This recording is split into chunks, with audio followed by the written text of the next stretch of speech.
Welcome to the Emerging Minds podcast. Welcome everyone. My name is Jacqui Lee from Emerging Minds. In this two-part episode, you will hear from Jacqui, Chris and Lisa, whose children live with disability. We would like to acknowledge their expertise as parents and thank them for taking the time to share their wisdom with us today. It is difficult to accurately estimate how common childhood disabilities are. While the statistics do vary, it is believed around 7% of Australian children under 14 are living with a disability. Children with disability experience the same range of emotions as every other child, and their mental health and well-being are influenced by the same factors as other children's. To begin, we will hear from parents Jacqui, Chris and Lisa talking about their children as whole children whose needs, hopes and strengths are just like any other child's. Well, I think just because looking at someone with a disability, you look at their disability rather than who they are.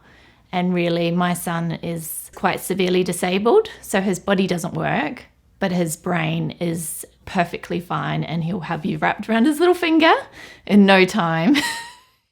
Talia is a typical 10-year-old child, aren't you?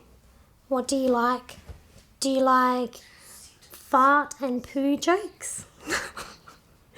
You do, don't you? And do you have a collection of fart and poo books? Yes.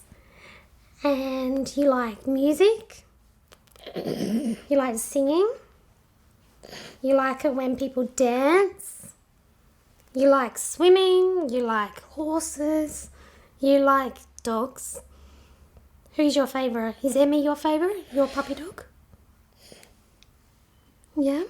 Her music choices and book choices are still age appropriate. So her music is like what's on the radio at the moment, the top 10 hits. She loves dancing, music, anything that involves any movement. So that might be jumping, swinging, that makes her really happy.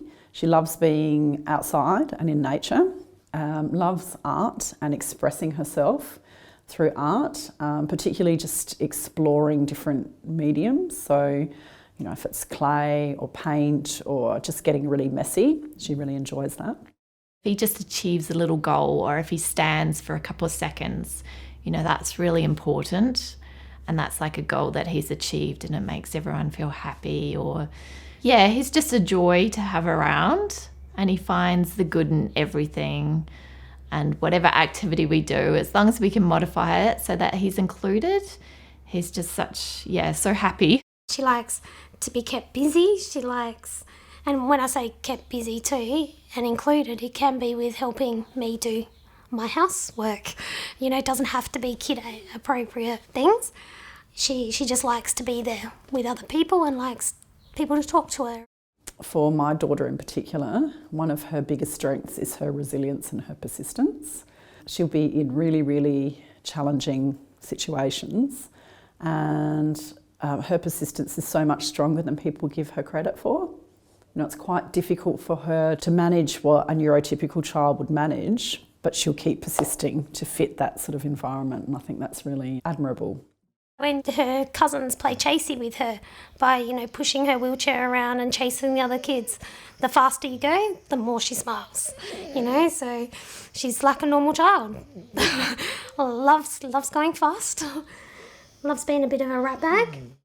Well, I think because he's vision impaired, although looking at him you wouldn't think it, he just knows where everything is. And I think that's just so amazing that he can just find his toys when he drops them, even though he can't see them. And just his enjoyment of life when he has so much going on is just so amazing. I want to say her determination. I think because the barriers are there for her communication, she has to be very focused and determined to get anything across. It's much harder for her. So to watch her push through to get that message across is, I admire it. Wow, he loves his iPod. And he loves music. He would not be anywhere without his iPod and music. And just he likes to be interacting and he loves little kids. So if they come up and squeeze his cheeks, he's happy. So a few years ago, Talia's little friend, she does ballet, and we went to watch her at her ballet concert. We're sitting in the audience. I was sitting there with Talia's sister and Talia's dad, and my friend came out from backstage and said, that Eleni wanted to see Talia backstage. And I said, okay, no worries. And Talia's dad said, he'll go with her. And I was sitting there and the concert started, and I'm thinking, she better get back here because Eleni will be up on stage in a minute. And then all of a sudden the stage went dark, and then you could just see the kids coming out on the stage, and there's a little wheelchair that came out as well. And I was thinking, maybe they're just coming across the stage and they're just going to hop down because the stage wasn't very high and all the chairs went back up. But then no, it stopped in the middle of the stage. And when the lights came on, Talia was in a little tutu in the stage. The chair was all covered in roses. Her dad was there dressed in black, and he was helping her dance the same dance as the other kids. They'd been organising it for weeks, and she'd been going to rehearsals. Unknown to me, her dad kept saying he was taking her to the shops to get a few things, but they were going to rehearsals, going to the shops, and then coming home. So that was amazing. Like all children, the mental health of children living with disability is not fixed. It occurs along a continuum based on their inner experiences, their temperament, and their social relationships and supports. While mental health is not a fixed state, children living with disability are nonetheless at increased risk overall of developing mental health concerns. Next, we will hear again from Lisa, Jacqui, and Chris as they discuss their children's social and emotional well-being. She's quite an animated person, so when she's happy, she's happy like any other child. She expresses her happiness through laughing and smiling and just pure enjoyment. Sometimes giggling can also be nervousness and anxiety. So I know the difference as her parent, but someone else might say, she's really enjoying this. And you're like, that sounds to me more like a nervous giggle. I'm not sure what's happening here and I'm not really sure how I'm supposed to feel. So a little bit of it is getting to know the person and the individual.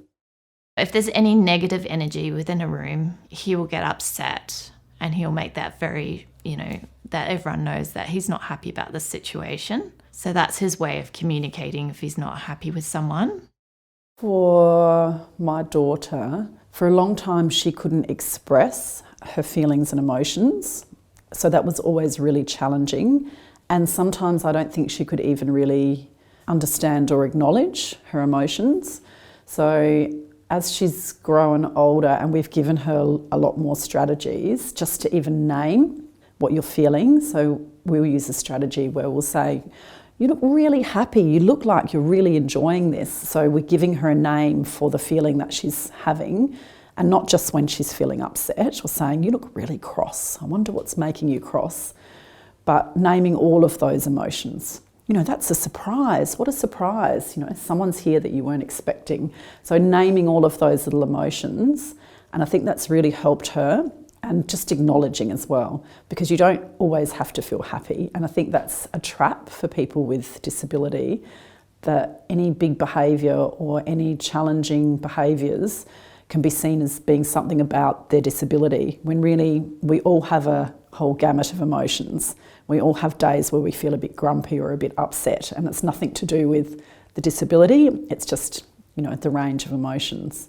So I think for her, helping her name and recognise them and acknowledging them, not just trying to solve them, but acknowledging them. You feel cross today, I can see that.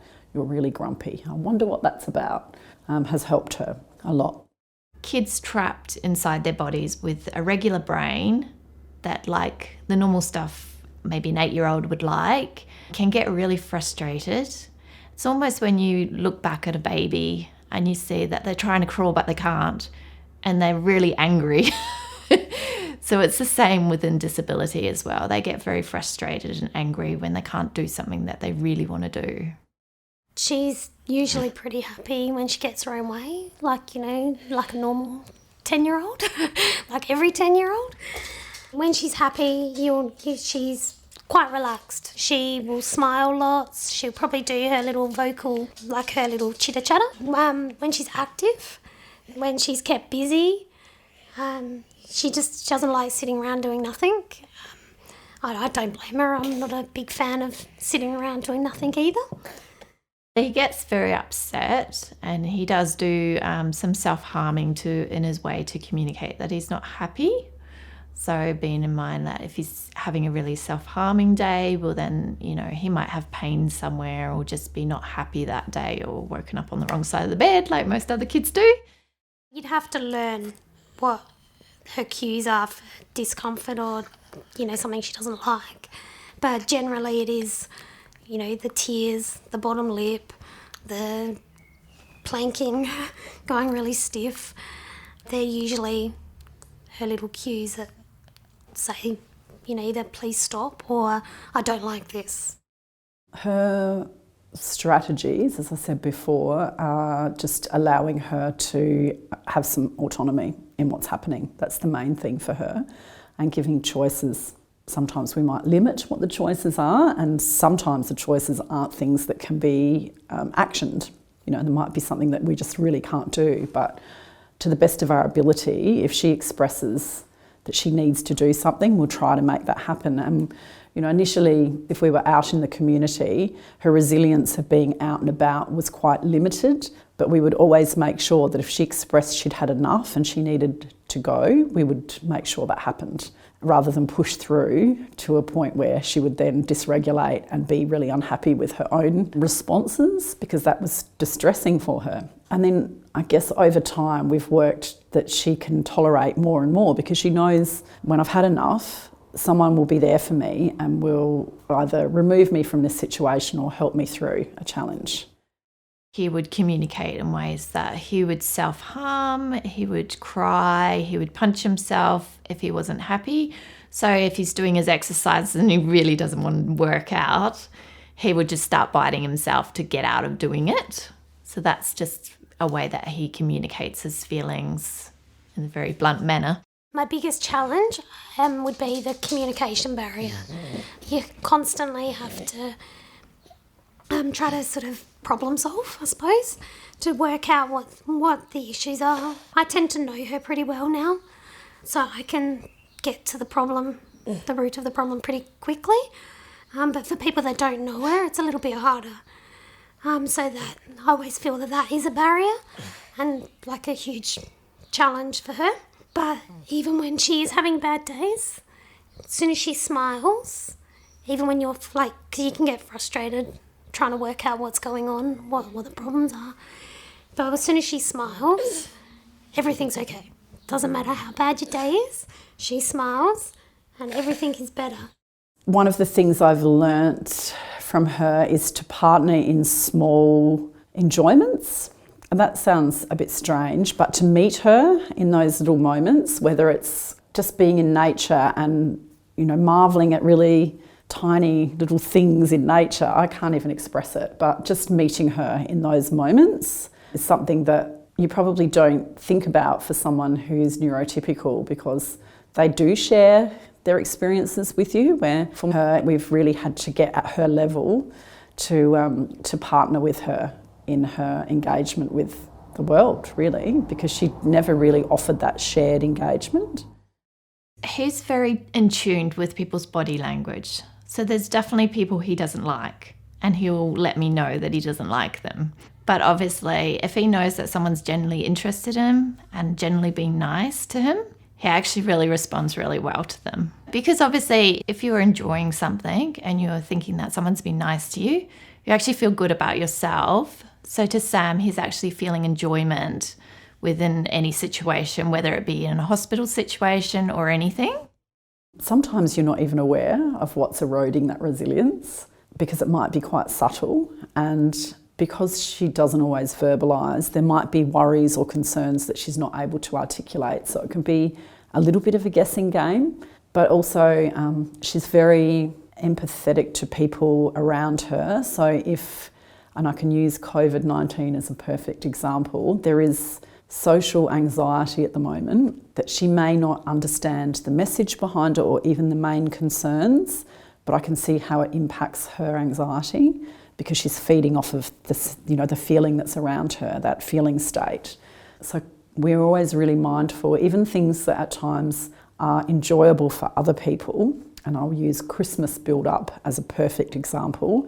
People are rushing around and they're excited, there's holidays, there's, shopping centres are busy and it's noisier. Things like that can really impact her and erode her resilience. So we're quite mindful of not putting her in too many environments like that, where other people would think this is a fun time to be out and about. There are times that are really challenging for her. So we're aware of those things that challenge her, I guess, and sometimes they're not always obvious. In this podcast, we have heard parents talk about their children living with disability as whole children, as well as their children's social and emotional wellbeing. Stay tuned for part 2, where Lisa, Jacqui and Chris will discuss ways professionals can support the social and emotional wellbeing of their children. We would like to thank the parents who have so generously shared their time and experiences with us today. You can learn more about supporting the mental health and wellbeing of children with disability in Emerging Minds e-learning course, Understanding Child Mental Health and Disability. Thank you for joining us. Visit our website at www.emergingminds.com.au to access a range of resources to assist your practice. Brought to you by the National Workforce Centre for Child Mental Health, led by Emerging Minds. The National Workforce Centre for Child Mental Health is funded by the Australian Government Department of Health under the National Support for Child and Youth Mental Health Program.